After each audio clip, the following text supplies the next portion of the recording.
still there. There's been indication from our speaker that there are still threats out there. Well, there were threats before January 6th. There have been threats for years. The years I've been in here, there have been threats all the time. Our Capitol Police always respond, do a great job. We're so proud of them. And they've kept it safe for not only members of Congress, but also our staff and citizens who come here.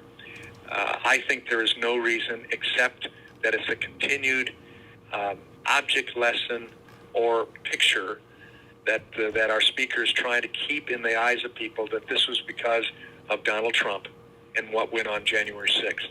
I certainly did not support what went on January 6th. I'm grateful that as far as I know, nobody from my district was involved with the takeover of the Capitol at that time. And in fact, I know there were at least 2 buses of people who had come to the rally, but were headed home before the riot took place. And so I think it's time to open up. I think, again, it's just to try to continue to put out the narrative that this is all because of Donald Trump, and we can never let him or his people. That's a lot of people. He only lost by 4.5 points across the United States. And we want to make sure that we still allow freedom in this country for citizens to unite behind people that they support, whether Republican or Democrat. So that's what it is. We have very few military still here. Most of them have gone home. You'll occasionally see a few standing at a corner. But I'm looking out right now, and I don't see a single police officer or military personnel, National Guard trooper, at any point in the fence that I can see sitting up here above the Capitol complex looking down on it. So I'm glad most of them have gone home. I think it's time for all of them to go home. Let the Capitol Police do the job they're trained to do. They're capable of doing it. And I feel very comfortable with the status quo as it was beforehand. And let the people come again. Thanks for the question, Tom. We're going to move on. And again, he was able to get on, press star 3 on his telephone keypad early on, got in the queue as others have done now to have a chance to ask the question or make a comment. Let's go to Ron in Chelsea. Hi, Ron. Hi, Congressman Walberg. I run a plant in Jackson. We make seeding products for construction companies and agriculture, so we were fortunate to be considered a critical manufacturer. Never really had to shut down through the whole COVID shutdown. But since last October, I've not been able to get enough people to come to work to supply our customers' demand. And in fact, I've actually had to move product out of my plant to sister plants in Wisconsin and Georgia, where the regulations aren't quite as strict with the COVID and what the unemployment benefits aren't quite as free as they are in Michigan. And I guess I'm just wondering, is there a recognition in Washington that the unemployment benefits and the supplements that we've been giving really, I don't think, need to be in place anymore? There's enough jobs and there's enough people vaccinated. I think we need to get the people back to work. The recovery's, in my opinion, has slowed down because we can't get enough people back to work. And I heard Biden's comment that he doesn't believe that, and I guess I just want to understand, is that the general feeling in Washington? Because on the ground where I work, I'm about 40 people short in a plant that I need to employ 170 people. And it's been that way since last October. Ron, thank you for asking that question. I talked with another Jackson area manufacturer who's 30 people short right now. Can't find them. I gave him the name of an engineer. He's not necessarily looking for engineers. But 30 people, you say 40 people. We hear that everywhere. And maybe because President Biden so far does not travel much and maybe isn't hearing that. I don't see how he hasn't heard it from somebody. I know Kevin McCarthy, the majority leader, was minority leader, was in the White House today meeting with him, and he informed the president that this stimulus that has continued on and on, adding that supplement to the unemployment coverage, is now hurting. When, in fact, I mentioned earlier on, we have 8.1 million jobs that need somebody to fill them right now. We have over 60,000 truck seats that don't have a fanny in them, and trucking companies and manufacturers aren't able to get truck drivers. We have good paying jobs that are out there. Sure, we have minimum wage jobs as well, but that's important for some people, especially young people, to get their start. But we need people to fill it. We had a very low, almost 800,000 less than was expected in jobs numbers this last month, with only 266,000 that were added. It should have been upwards toward 1 million jobs added. That didn't take place. And it's because people are staying home with the incentive that if you have a strong unemployment compensation that's coming to you, you probably stay home and you don't have to use any gas, get your lunch money. And then when we have our governor keeping schools shut to a great degree and not opening as completely as it should, you've got additional problem for daycare, for child care, etc. So there are governors right now, Montana, former colleague of mine, Greg Gianforte, who won the governorship in Montana this year. He's basically told the federal government to keep your money for that supplement. We're going to get our Montanans back to work, ready for the tourist season. We need them employed. We need them working, and we need to stop this government care that's really hurting people in the long run. So the Republicans are speaking very strongly about that. It's not that we don't want people to have their needs met. It's not that we don't want people to have unemployment insurance when they need it. But when you have jobs that are going wanting for people, then you've got a problem that's far beyond employment issues. We get down to the culture of America, that it's a working country that has made it its way in the world, and we need to keep at it. So we're going to keep pushing that, and we're going to try to get these numbers out, and I hope that other news organs will start to report the facts. At the very least, President Biden might read it in the paper and come to realize that, wow, we've got a problem out there. My salty stimulus is hurting people from going to work. So thanks for the question. We'll keep working at it. Let's move on here to the next question. We've got Thelma from Napoleon. Hi, Thelma. Hello. I was calling because you were saying about the schools not being open. The smaller schools are open. Why aren't the bigger ones? That is a wonderful question, Thelma, and thanks for asking it. The only reason, well, there's two reasons. One, either as a result in our state of our governor discouraging the opening of classes, making it a challenge, 6 feet distance, so you have to do it in shifts, masked up, and now 2 years of age on up with masks, which I think is impossible for most 2-year-olds and almost inhumane and unnecessary. If you follow the science, the CDC said that kids can get back in school safely as you do good hygiene, keep masks on, and then they said you could even put them 3 feet apart. I've talked to a good number of teachers, good teachers, who said, I need a kid fix. I can do this online, but it's nothing like having a child in front of me or a teen in front of me that I can communicate with. And there are good teachers that have told me that very statement. I need a kid fix. I need to be with kids. But there's teachers unions all over the country and in our state as well that don't want that to happen and have pushed back against it, even though you have pictures of some of these union teachers doing things with yoga, taking classes, or even down in Florida. That's unconscionable. When we have clerks at grocery stores and big box stores that have been working the entire time, meeting people, and we have teachers that are excluded from getting back to their classroom because of union pushback on it. That's just wrong. And you're right, Thelma. A good number of our small charter schools, our Christian schools, our parochial schools. I'm not talking about Christian schools. I'm talking about public schools. And we've had a few of those. We've had a few of those. Hannibal, most of Jackson County is back to school. And they've done it well, haven't they? Yeah, and they've had like 60 kids at Columbia, I understand, that have had COVID, and none of them ended up in the hospital. No, and they ended up closing maybe down 1 or 2 classes for a 1 week, 2 week period, but they didn't shut the whole school down. Just doing people that have been around that person. So, I mean, that can be done. But again, unions and government officials have pushed back on that, and that has to change.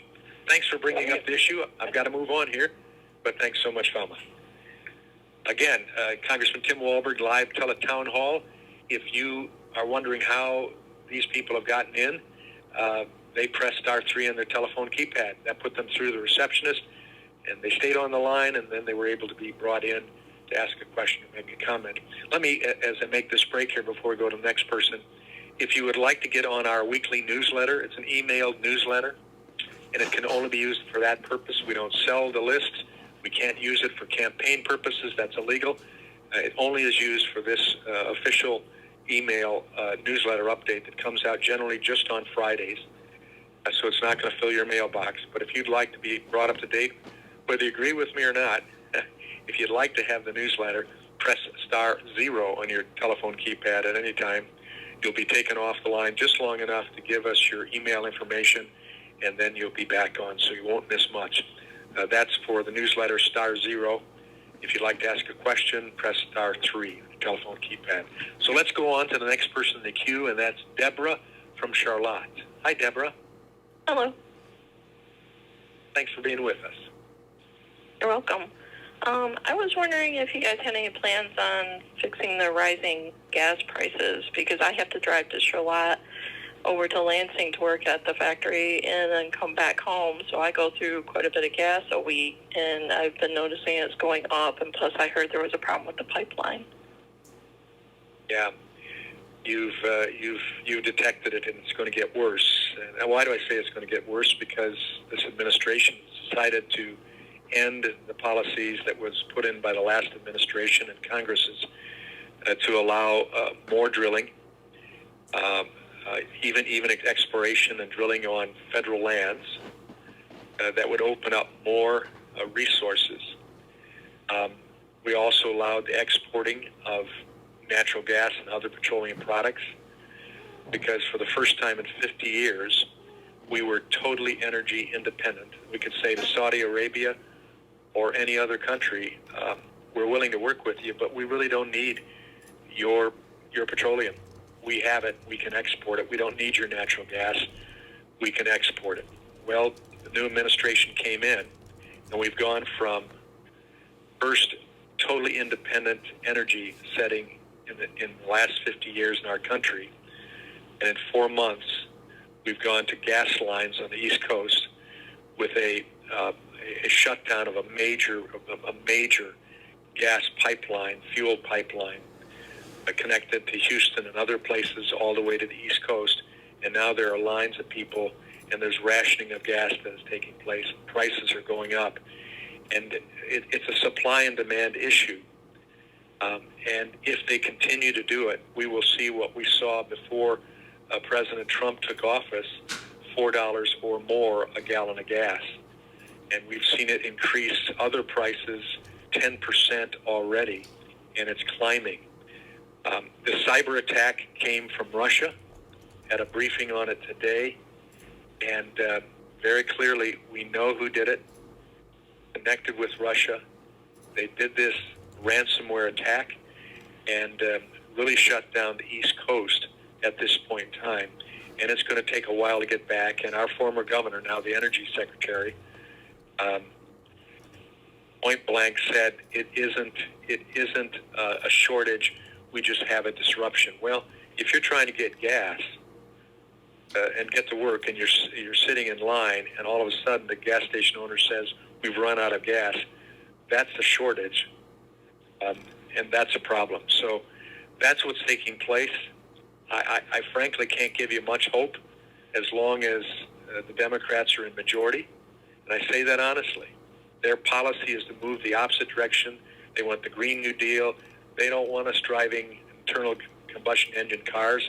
And I don't mind the fact that ultimately we'll have electric vehicles, but not real soon. And even when we do, there will only be a certain part of the population, those that can afford it, will have electric vehicles. The rest of us will have internal combustion vehicles that need gasoline in it or diesel. and trucks the same way. So I hope that all of a sudden we wake up and there's enough pressure put on the majority party in the House and the Senate, as well as the White House, to say enough's enough. We saw what could happen when you did the right things, expanding the opportunities for fuel development.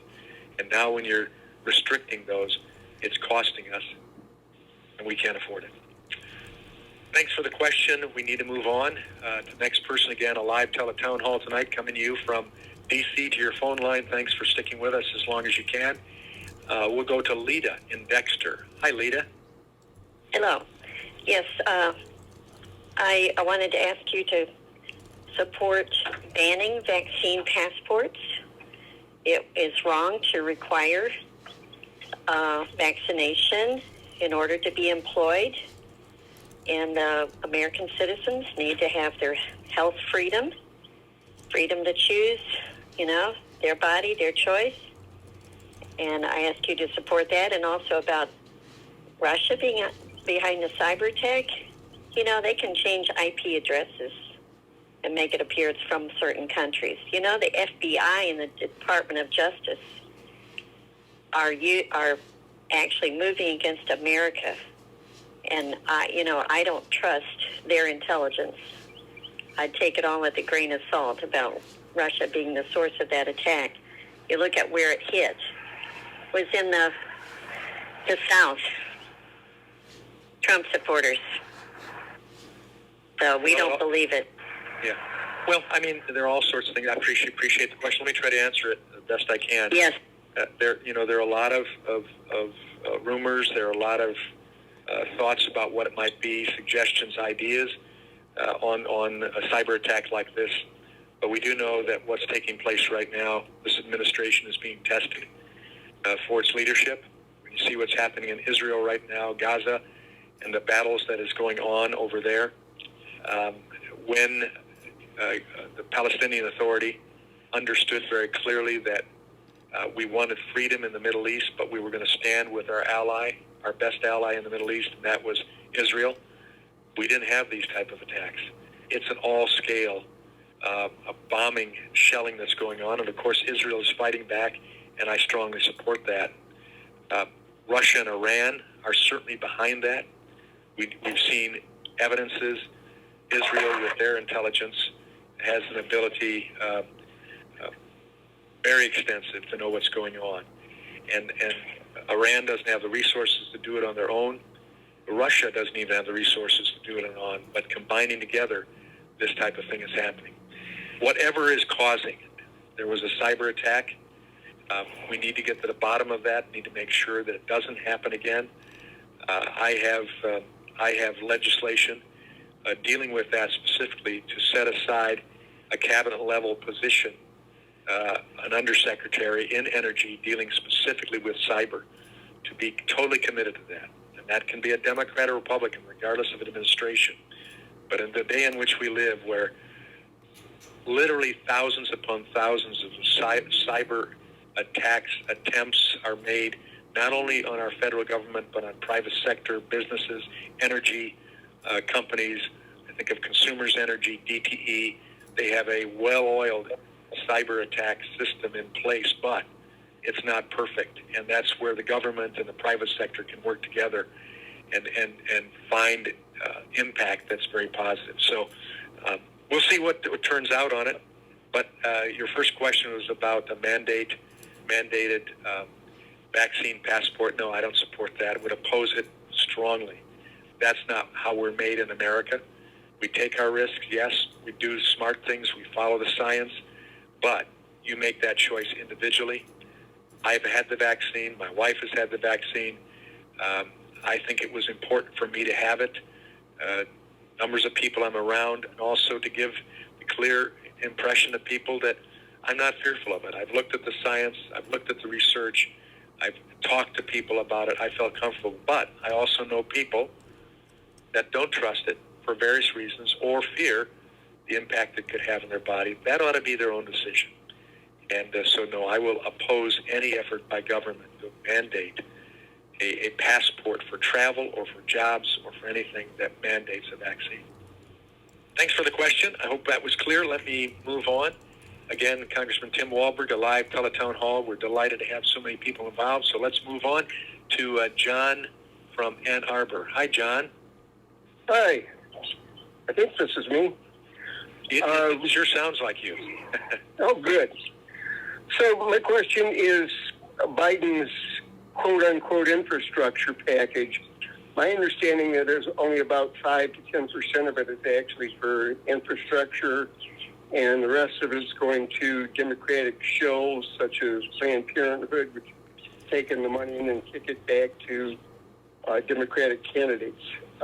What can we do to fight that? Or I understand that Republicans have put in a $600 billion counter proposal, but what can we do to take some of the fluff out of that? Yeah.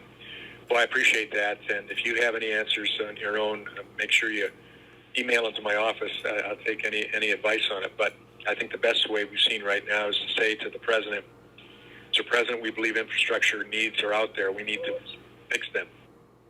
And we're willing to work in a bipartisan fashion to do true bipartisan infrastructure. What we're talking about infrastructure, if you added what I feel is infrastructure as well, broadband capabilities, put the fiber in the ground before you do the paving, so you don't have to tear up the paving in the future to put the fiber in the ground for broadband, the broadband that doesn't use satellites. If you need to put the pipes in the ground, the new water pipes, get the lead pipes out, do that now. That's infrastructure. If you look at port issues in the Great Lakes, it's huge issue of having ports that are able to transport on our big ships, not making one single pothole on the road and carrying tonnage that is incomparable to any other place you could carry that type of tonnage. So let's take care of port infrastructure and airport infrastructure. If you added that to roads and bridges that are in Biden's plan, then it's about 25% of that infrastructure bill. So 75% isn't infrastructure. It's all sorts of social engineering, Green New Deal stuff, things that may be nice, but right now with a $29 trillion debt and the need for infrastructure enhancements, let's save that stuff till later on, or find other areas we can cut to add some of those things. But right now, if you're going to do infrastructure, do it. So that's what we've pushed to the president. I hope he's listening. Did Obama give Solyndra, I don't know, $1 billion or several $1 billion? I forget the exact number, yes, but absolutely they got it, and most of it was wasted. And that's the same thing could happen with this stuff. These are generally political payoffs that don't end up producing what's necessary. So the best thing I can say is more and more people contacting Democrats and Republicans, Democrat voters and Republican voters alike, who believe that we need infrastructure improvements, fix those roads, fix those bridges, fix the airports, fix the waterways, the ports, fix our infrastructure for communications. Do it now, do it right, do it within reason, and do it in a bipartisan fashion.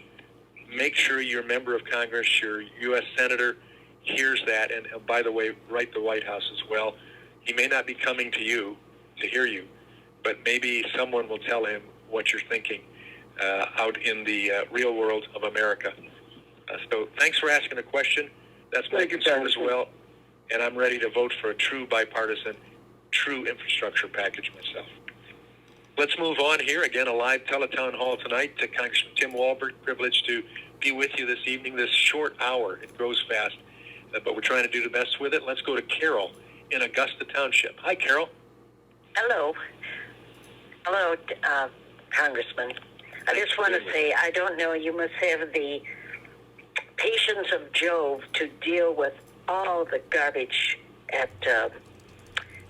in Washington. I just commend you for that. But I will just say this, and people need to understand that registered voting cards and IDs have been a problem for over 25 years. I was a township clerk at one time, and I can tell you when it was all handed over to me, probably was not done purposely, but it was what I received. Tons. thousands of voter registrations. And among those registrations, they had not been purged for years.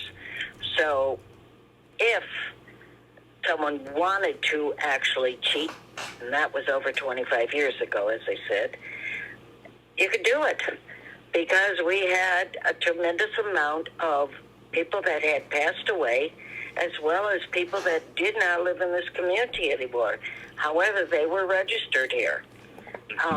So voter registration, having ID and the signature is something that is so simple and should be done. It's an automatic. You cannot get on an airplane in this country without a ID. You cannot go to your bank and inquire about your own account without showing an ID. Not unusual. You can't go to will call at the sporting event to pick up your tickets without an ID. Correct. Yep. So you're absolutely right, and I appreciate what you did as a clerk. In Michigan, fortunately, we still have local clerks and who are responsible for the election processes. As I recollect, it's upwards of 2,000 local clerks at the municipal, township, county, village level, and we want to keep it that way because it is far, far safer when it's done at the local level, counting, because if your local community thinks that something isn't according to Hoyle, they know where the clerk resides in his or her office, and they can go and express concerns, and they can express concerns to the town council, the township board, etc. We want to keep it that way, and I think that's a good component part of Michigan. And you're right, there has always been the chance for election fraud. There's been a chance for people who don't have the right to vote using someone else's voting credentials. We've always had that. But at a time when, for whatever reason, people are starting to question the integrity of the ballot box, I think we ought to do anything and everything necessary that's simply done that could promote confidence that when our clerks count those ballots, they're counting legal people who have voted, and they're not counting illegal voters. That's all we're asking. And I think the national media and the Democrat Party right now, for partisan reasons, and I'll say it very clearly because they say it to me every day, are saying that this is racist, or this is trying to control the votes to reduce the number of voting. No, it isn't. It's just simply saying we want legal voting. And in Michigan, as you know, we give free ID cards if you don't have a driver's license or some other legal ID. We in the state will provide you free of charge.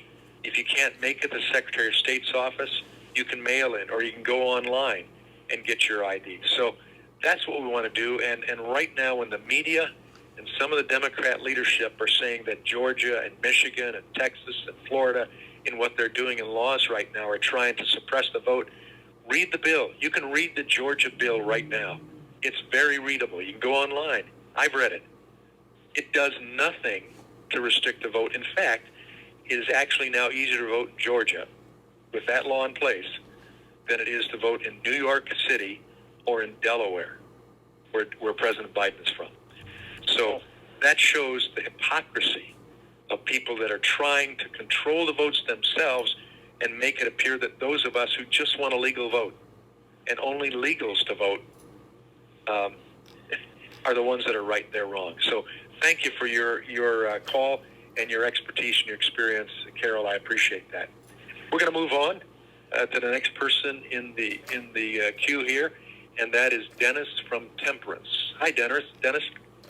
Hi, Congressman. I got a question for you. How Sure. can we stop Gretchen from shutting down Line 5, because that is a very important pipeline for jobs and energy cost? Scream like bloody murder any place you can talk to the governor or anyone dealing with energy, dealing with regulations in the state. But also right now you can talk about the colonial fiasco that's taken place out on the East Coast, where the hacking happened It stopped the lines coming from Houston and other places, but the big main line was coming from Houston. And people aren't able to get the fuel. And they've been out 5 days right now. It looks like shortly they're going to open up a portion of it. But you still have a restriction on the flow of resources of energy to people's cars, potentially to power companies, to generate electricity, and all of the above. So you shut down Line 5, it'll be the same time. Look what happened when we shut down the development of the Keystone Pipeline. 110,000 jobs lost, over $1 million initially lost of potential income that could have come in, or excuse me, a million gallons of petroleum that was going to come through, and it's done. And if that had been in place, we'd see further dominance in the energy market in the world by the United States and the ability to reduce the cost as we saw. I mean, who would have thought 4 years ago, at the end of the last administration before President Trump took office, when we were approaching $5 a gallon of gas, and all of a sudden, as a result of doing good things with energy and opening up more opportunity, exploration, keeping environmental concerns dealt with, we didn't see any major environmental problems come from this. All of a sudden, we see prices go down, and they even drop below $2 a gallon. That is what happens when you let the markets work and you let the ingenuity of America and the creativity in the energy field alone go to town. So we have to stand up strong. I'll have the former governor of our state in front of us, who's now the energy secretary, next week in a committee hearing in energy on which I sit, and we'll have an opportunity to ask her. Madam, they realize how many jobs will be lost and what's going to happen to our gas for heating and that? Oh, gas, fuel, oil. I mean, right now, even airlines are bringing their planes down earlier to pick up more fuel before they go to the East Coast, because they don't know if they're going to have enough fuel to fuel their planes once they land in Washington, D.C., for instance. They want to make sure they have enough for a return trip back to Detroit, let's say. So, I mean, this ought to wake us up and cause us to realize that just because you want to be green, and you don't think that the outside world is going to test us and attack us in ways that they can, when you don't have someone who's strong sitting in the White House and a Congress that will back that president up when necessary, you have these problems. So keep at it, but I would talk to your chambers of commerce. I would talk to your governor office. Make sure your legislators hear it. And Line 5, I think ultimately, because a contract was made, that ultimately the courts will have to decide in favor of Enbridge, who has done everything possible to make Line 5 safer by building a tunnel under the lake, significantly under, so we don't have to worry about any type of spill, even though we haven't had a spill with Line 5 since it's been in place. Thanks for the question. We got to move on here. Let's move on to the next person in the queue, and that's Susan from Jackson. Hi, Susan. Yes, hi. I'm sorry, yes, hi. My concern is that I know there's so many pressures and everything that's going on right now, but my concern as well is with the border and what we can do as Americans. I know that the Congress is tied, the Senate is tied with what's going on with the administration, but what can we do as individuals to try to help the situation of what's going on down there and try to stop all the illegal crossing? Yeah, it's a wonderful question, and we're as frustrated as you are. Excuse me. I was at the border about a year ago, and that same what you've been hearing about the Rio Grande region area. had an opportunity to see what was going on there with Customs and Border. I went into what was called the cages. They are no longer called cages because President Biden is using these facilities, so they're not cages anymore, but they're the same things. But I saw children, young accompanied minors or minors that were with allegedly a family member, in a number of cases who would not take a DNA test to prove, and ultimately you saw them wandering away. But relatively few were still there in those facilities because we had finally got a handle on the influx that was coming in unabated in the last administration, and said, we are going to deal with these people. We're going to put more magistrates at the border so we can have quicker hearings, so we can adjudicate whether they deserve to come across the border in the United States and get a legal status, or whether they should be sent back to their country. We also encouraged them being shipped back to Mexico in agreement with the Mexican government to be held there until their case came up. So I was in a room that just a few months prior had 3,500 people in that little room waiting for whatever they were waiting for. And because of the change that took place, an orderly care took place, the day I was there was one Honduran gentleman sitting there simply waiting for the bus to arrive to take him to the holding center back in Mexico until his case came up. That's what was happening. I mean, the wall was being built. I went to a new section of a wall that was under construction.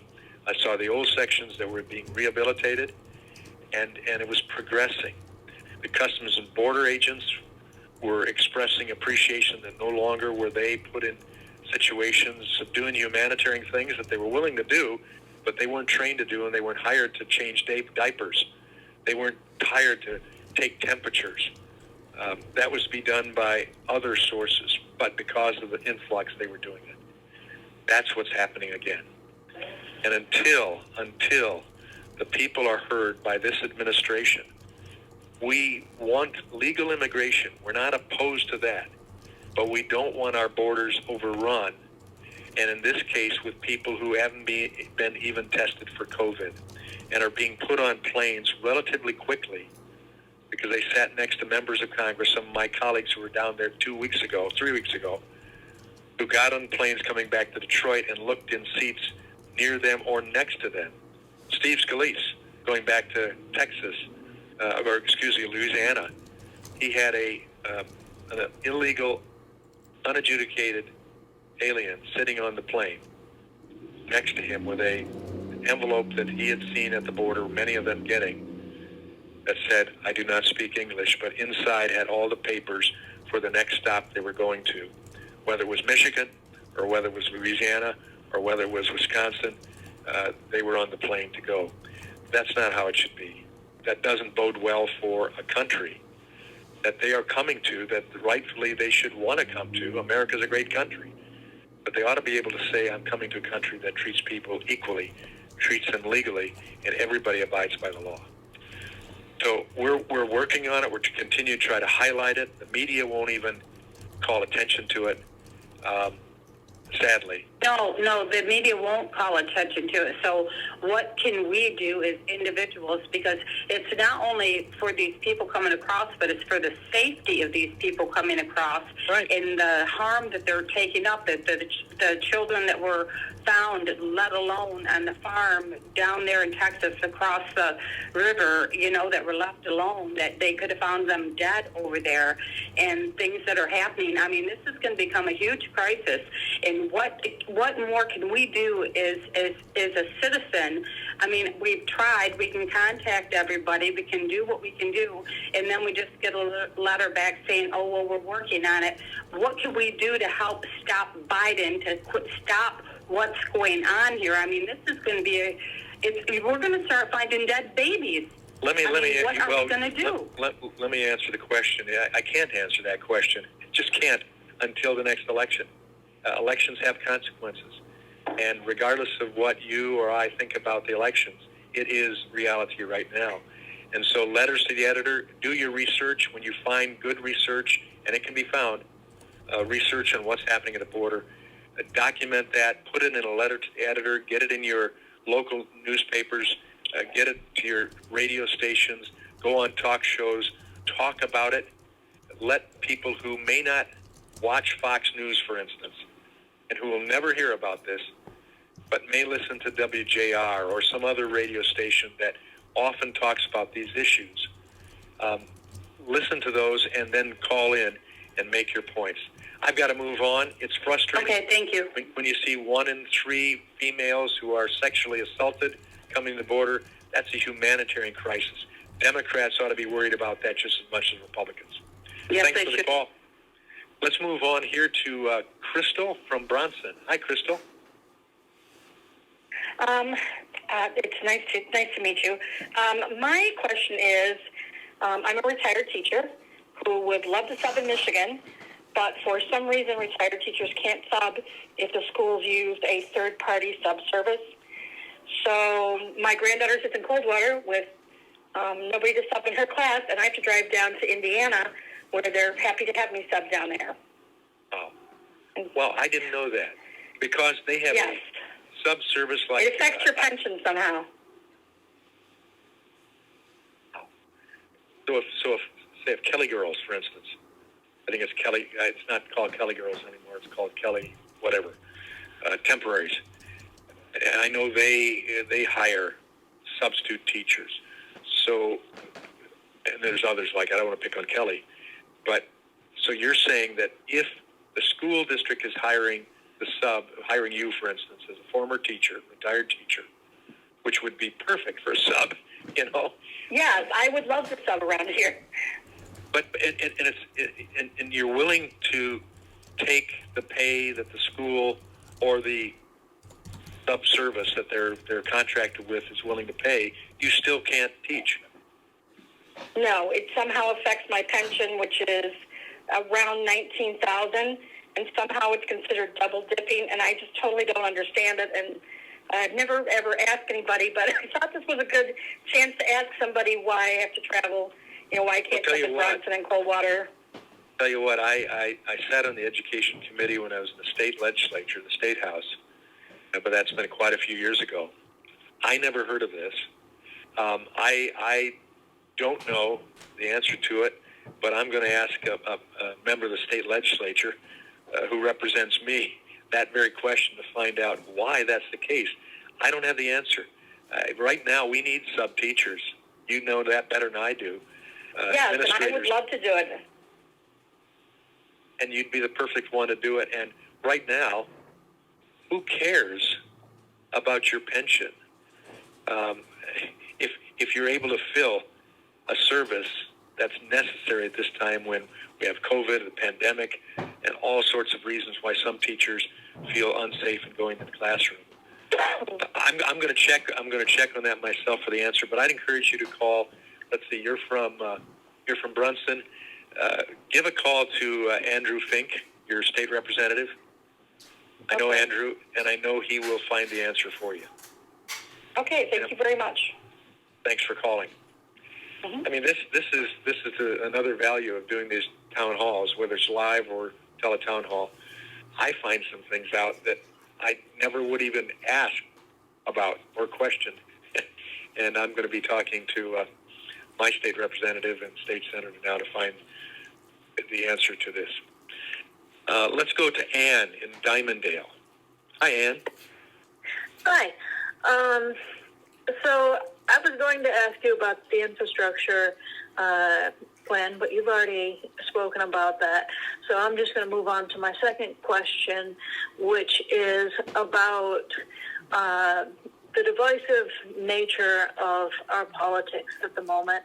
I'm going to be honest with you. Listening to this call tonight has made me incredibly sad because I have heard a lot of people, including yourself, demonizing Democrats and demonizing people who have different political opinions than you do.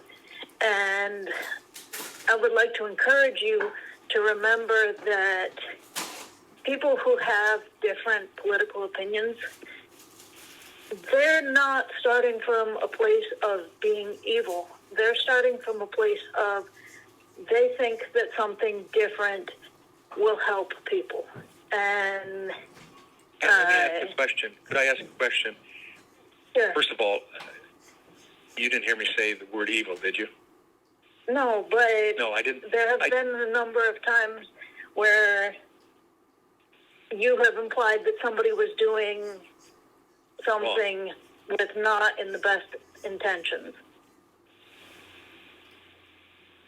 I very clearly will say that policy is wrong, and if it's a Democrat policy, I'm not going to sugarcoat it, because that's how it works. People vote for Democrats, Republicans in the state.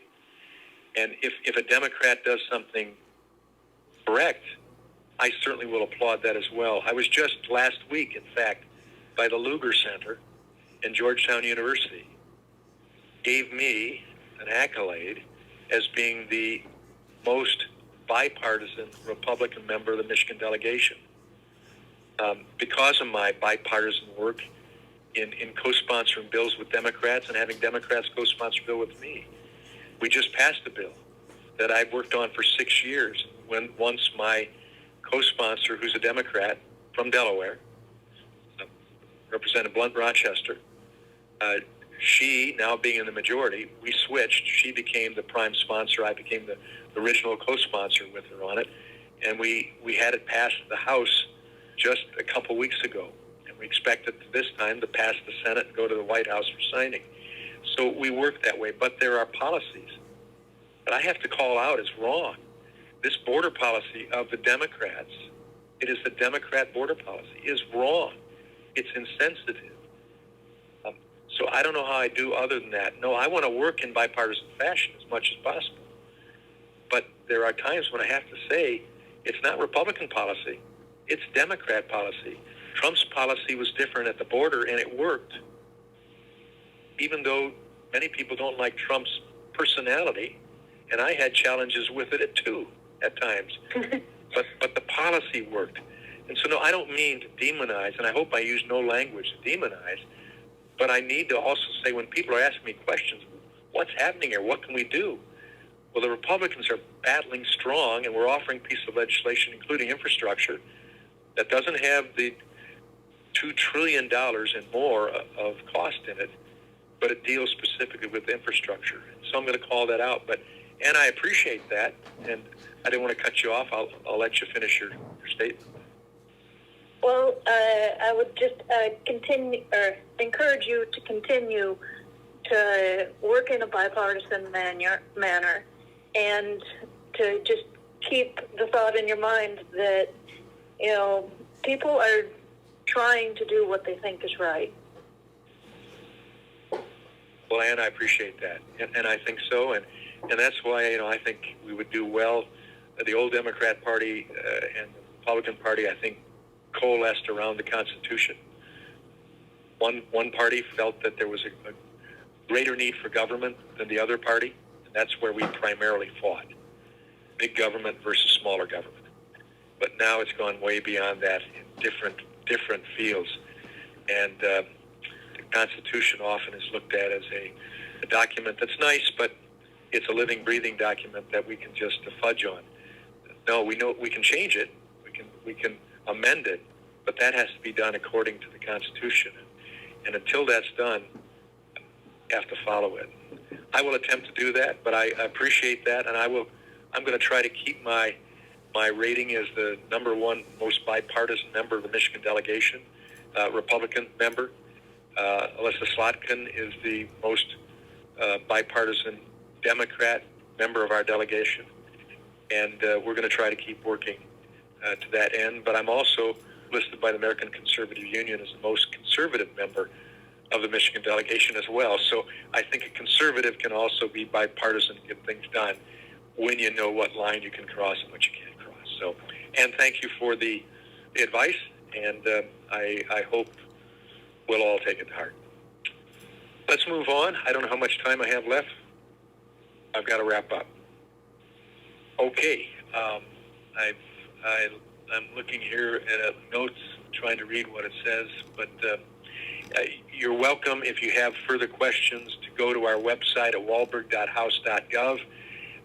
There's an email link there. You can put your question in that. We'll also stay open for transfers until all participants have been able to leave their emails.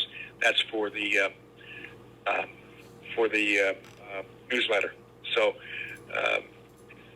we had a good evening tonight. Wish we could have got through every single one. There are a few left in the queue, but we look forward to doing this again soon. When you hear about a live town hall, or as we call it, community gathering now, please consider attending. We'd love to see you there up close and personal. Otherwise, have a great evening, and remember, we're still in the greatest country in the face of this earth. God bless you. Bye-bye. The Access Live event has ended.